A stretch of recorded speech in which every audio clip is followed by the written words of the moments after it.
Okay, yeah, go. All right. I'm Shelton Dotson, and my species name is the Ampulex compressa. The common name is the emerald jewel cockroach wasp. I think you do yours.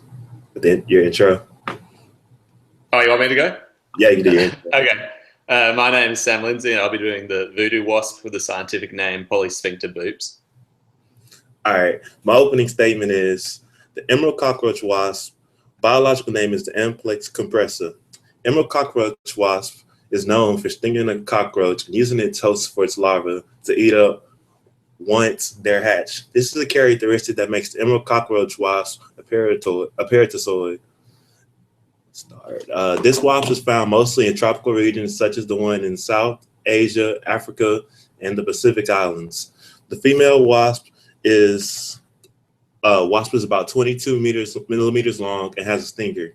The male is smaller and doesn't have. Oh, there isn't a male. There isn't a male for that.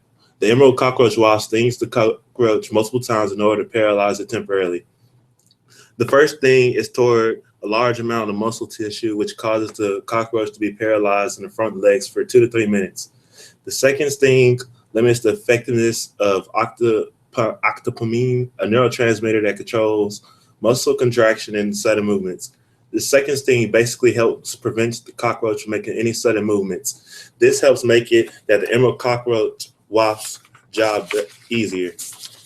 A parasite does not want to kill its host, but a parasitoid does. That's why I think that the emerald cockroach wasp is the coolest parasitoid, because it paralyzes victim temporarily, and they are also the most beneficial because it regulates the population of the American cockroach. The emerald cockroach wasps are all females. They do not need a male to help fertilize them, so mating isn't necessary. These wasps' offspring are essentially genetic clones of their mothers because they resemble their mother and have their knowledge. The wasps are identical to their mother because the father doesn't have to fertilize the egg, so it has all the mother's traits. This species was made with natural selection. These wasps are beneficial to humans because they help stabilize the human insect population. Without these, humans would face outrageous amounts of cockroaches, and trying to kill them with pesticides can harm children. Pesticides also harm bees' population, and this affects us because bees directly pollinate 1/3 of our meals consumed. Killing bees harms our food supply, and that's why we are not trying to rely on pesticides. That's why. Okay. So my opening statement, I'll be arguing that the voodoo wasp with the scientific name Polysphincta boops is the best parasitoid out of the nominated insects. The voodoo wasp lives all around Europe, with places of sightings ranging from Russia, Poland, Germany, Estonia, Germany, and the UK.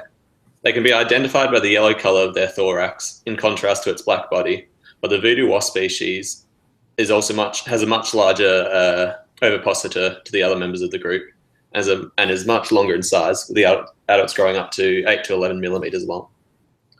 The voodoo wasp is a parasitoid as it lays its eggs in a spider while also injecting it with venom. This venom manipulates the spider into building a web and cocoon for the wasp's larvae. However, the spider will continue on with its life, which allows the newly hatched wasp larvae to feed on its blood. Then once the larvae reaches its final stage, it kills the spider host, eats its internal organs, then emerges from the body and shelters in the provided cocoon before it turns into an adult. Now, the thing that makes the voodoo wasp, in my opinion, the best parasitoid is the following. Scientists in Europe collected the wasp species as well as 3 other spider species that occupied the same area. They found that the Polysphincta boops only parasitized one spider species, a subspecies of the Aranelia spider, whilst other Polysphincta species were less picky and parasitized any spider species they could find within their location. Now, this is because the one spider that the Polysphincta boops would parasitize would build a high-density web cocoon for the larvae, whilst the other 3 spider species that the other wasp groups would parasitize built lower-density webs. The scientists found that high-density webs and cocoons provide better protection for the developing larvae.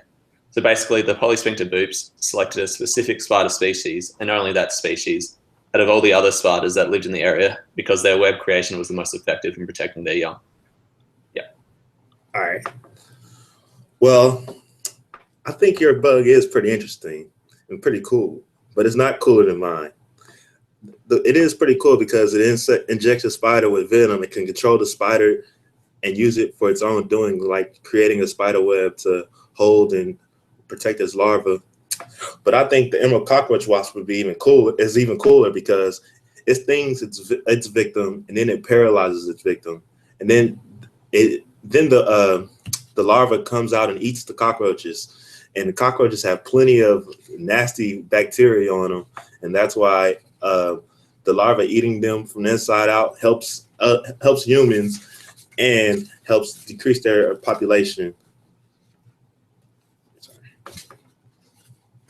Your turn. Is that it? Yeah. Okay. So, well, I argue that the temporary nature of the sting is a cool feature of the insect.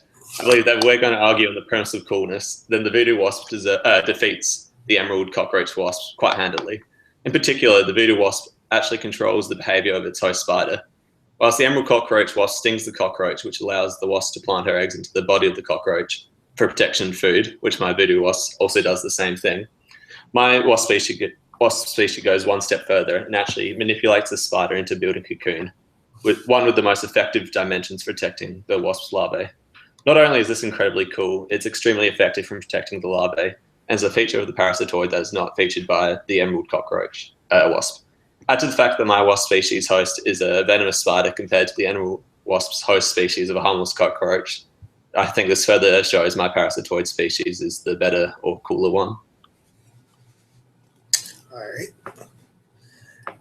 Yeah, so I agree. Yours is pretty cool, but I still think mine is even cooler and a better parasitoid, because when it paralyzes the cockroach is unable to move or run or escape, and that's pretty cool. And another thing that's interesting is that the emerald cockroach wasp only has females. There's no males, and that's pretty cool that it can reproduce itself without having a male counterpart to help repopulate or replenish the species.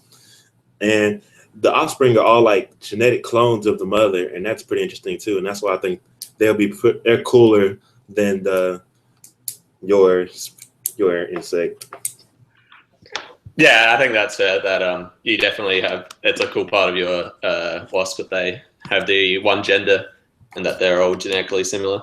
The only other argument I'd make about the how you paralyze your cockroach is, well, my species doesn't need to paralyze the spider because it wants it to move around, because it needs it to move around to make the webs and stuff. So it's not a necessary feature that my parasitoid insect needs. So yeah, you want to finish off your statement? All right. My closing statement is that both of our insects are pretty interesting, but I still have to side with me, because those emerald cockroach wasps, they have a colorful body. That's why they are called the emerald, because they have like the emerald type color to their body, and I think that's pretty nice, pretty unique. And they're such a unique insect, because few insects have just females and no males and can reproduce by themselves. And I think your insect's pretty cool too, because of the whole larva, the whole controlling of a spider in order to make cocoons for its larva. But I still think the emerald cockroach wasp would be the coolest one and the better parasitoid. Okay, so I'll close with, I believe that my species of the voodoo wasp is the best parasitoid out of the two species. Both our species share a nearly exact parasitoid cycle of poisoning the host insect and the implanting of eggs, which then the hatched larvae feed off the host and emerge from the host, killing it.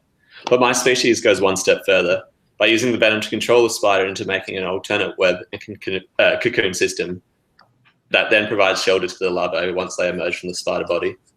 This act of control and manipulation is only present in the voodoo wasp species. And add to this fact that the scientists showed that my wasp actually chooses one spider species to host due to their effective web creation and how incredible this is. And the other fact that my species target is a venomous spider compared to the emerald wasp in its targeting of harmless cockroaches. I believe that this shows that the voodoo wasp species is the coolest and the best parasitoid species. All right. Yeah. Thanks, mate.